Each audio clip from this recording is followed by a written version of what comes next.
Alleluia, Alleluia,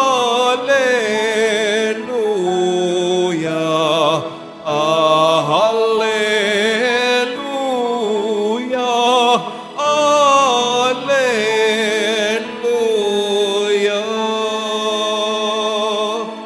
Dapat tayong magliwanag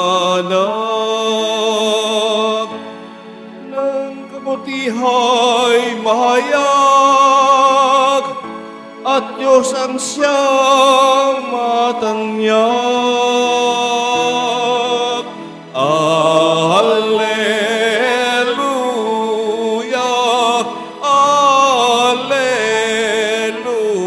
Alleluia, Alleluia, Alleluia.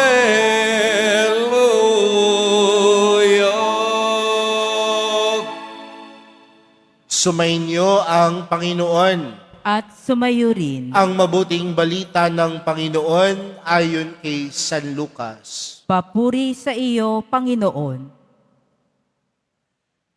Noong panahong iyon, sinabi ni Jesus sa mga tao, walang taong nagsisindi ng ilaw at pagkatapos ay tatakluban ng banga o ilalagay kaya sa ilalim ng higaan. Sa halip, inilalagay ito sa talagang patungan upang makita ng mga pumapasok ang liwanag. Walang natatago na di malalantad at walang lihim na di malalaman at mabubunyag. Kaya pagbutihin ninyo ang inyong pakikinig, sapagkat ang mayroon ay bibigyan pa, ngunit ang wala ay aalisin pati ng inakala niyang nasa kanya. Mga kapatid, ang mabuting balita ng Panginoon. Pinupuri ka namin, Panginoong Hesukristo. Magsiupo muna ang lahat. Magandang tanghali po sa inyong lahat.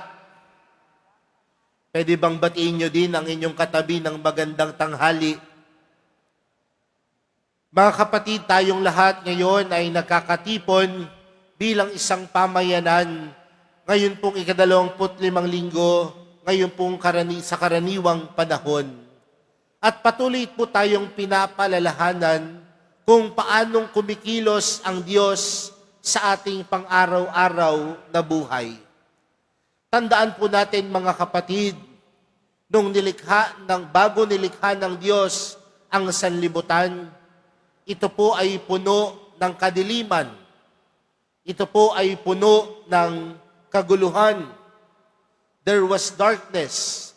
Everything was in chaos. Magulo at madilim.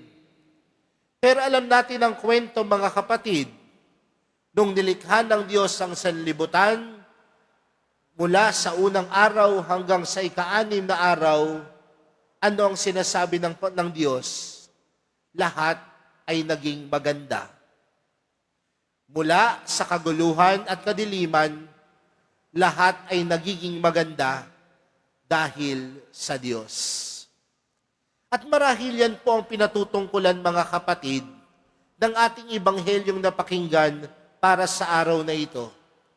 At sinasabi dito mga kapatid, sabi ni Jesus, walang taong nagsisindi ng ilaw at pagkatapos ay tatalokbuhan ng banga o ilalagay sa ilalim ng higaan. Sa halip, inilalagay ito sa talagang patungan upang makita ng mga pumapasok ang liwanag. Mga kapatid, sa buhay po natin, humaharap po tayo sa iba't ibang kadiliman. Nung pinagninilayan ko nga ho yung Ebanghelyo, sabi ko sa panahon natin ngayon, napakadilim ng mundo. Puno ng problema, puno ng pahirap, puno ng sakit, madilim ang mundo. Pero mga kapatid, saan po ba natatagpuan ang tunay na liwanag? At alam natin ang sagot. Ang liwanag ay natatagpuan natin kay Jesus. Sa madaling salita, mga kapatid, kahit sobrang dilim ng mundo, may liwanag na nagmumula sa Panginoon. At ano po yung liwanag na ipinagkakaloob ng Panginoon? Ito po ang tinatawag nating liwanag ng pag-asa. Pag-asa ang pinagkakaloob na liwanag na binibigay ng Diyos. Pag-asa at pag-ibig ang liwanag na ipinagkakaloob ng Diyos.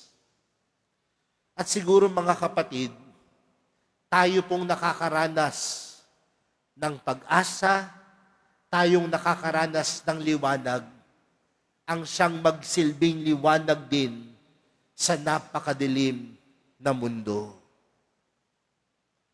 At kung tayo po ay magsisilbing liwanag, anumang kadiliman magiging maliwanag.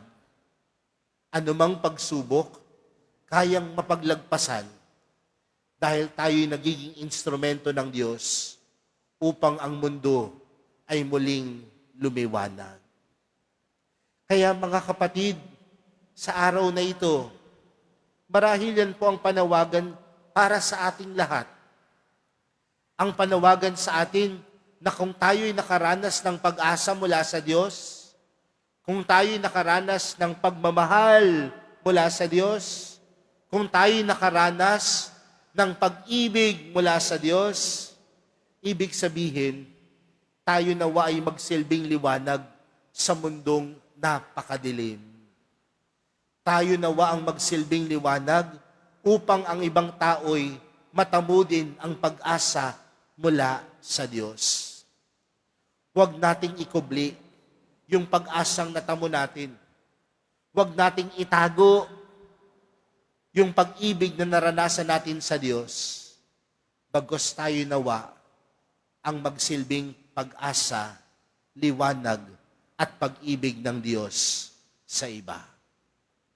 Kaya mga kapatid, sa pagpapatuloy po ng ating banal na misa para sa araw na ito, nawa, ipanalangin natin na matapos na ang kadiliman sa mundo at tunay itong mapalitan ng liwanag.